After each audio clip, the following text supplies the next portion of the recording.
তোমরা আসছো তাই নাগেট তৈরি করছি, বিষয়টা কিন্তু তা না। ওনার হাজব্যান্ড পছন্দ করে তাই উনি তৈরি করছেন। মাকে দেখতে যাব তাই বেরিয়ে পড়েছি, সাথে আছে আমার বড় আপা। বাস একেবারে ফাঁকা, কখন যে ছাড়বে আল্লাহ ভালো জানে। চলে এলাম বোনের বাড়িতে। বোনের বাড়িতে এসে আমার বোনের মেয়ে বলছে, তোমরা এসেছো, তোমাদের জন্য আমের পুডিং বানিয়েছি।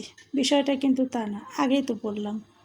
এদিকে বোনের তার আবার একটা মেয়ে আছে, আমার আপু। আপু বায়না ধরেছে, আমাকে দাও, খাবো। ও পুডিং খেতে ভীষণ পছন্দ করে। বলছে, মা এটা কি? আমরা ওকে বললাম, আপু খাও পুডিং কেক। ও পুডিং এবং কেক ভীষণ পছন্দ করে। মুখে দিয়ে বলছে, এটা আম, আমি খাবো না। আমরা ভীষণ হাসাহাসি করলাম, কারণ ও বুঝে গেছে আম দিয়ে পুডিং করে ওকে দেওয়া হয়েছে, ও এটা কিছুতেই খাবে না। আমার বোনের মেয়ে নাগেট তৈরি করছে। বললাম না, বলেছে তোমরা আসবে তাই নাগেট তৈরি করছে। এই দেখেন, আমি ওকে একটু সহযোগিতা করলাম নাগেট বানানোর জন্য। নাগেটটা খুব সুন্দর করে তৈরি করে রেখে আমি একটু চলে গেলাম এই পাখিগুলো দেখতে। এগুলো আমার বোনের ছেলে পালন করে। পাখিটাকে গোসল করাচ্ছে। চুল শুকানো মেশিন দিয়ে বাতাস দিলে পাখিটা এত সুন্দর করে ডানাগুলো মেলে দেয়, দিয়ে ও নিজের শরীরটা শুকিয়ে নেয়। আসলে ও যদি নিজের শরীরটা শুকিয়ে না নেয় তাহলে অসুস্থ হয়ে যাবে।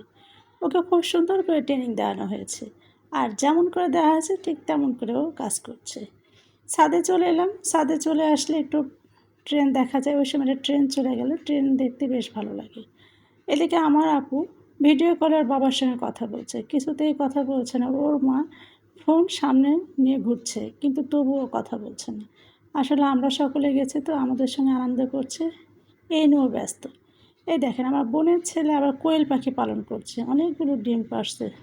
আর এই কবিতাগুলো আমার বাবার হাতে লাগানো। আর এই যে দেখছেন, আমার বোনের ছেলে মুরগি পালন করছে, অনেক ডিম দেয়। আমাকে দেখে মুরগিগুলো একটু ভয় পেয়ে গেল, যেহেতু ডিম পাড়া মুরগি। আমি আর বেশিক্ষণ ভিতরে থাকলাম না। সন্ধ্যার সময় শুরু হয়ে গেল সে নাগেট ফ্রাই করা।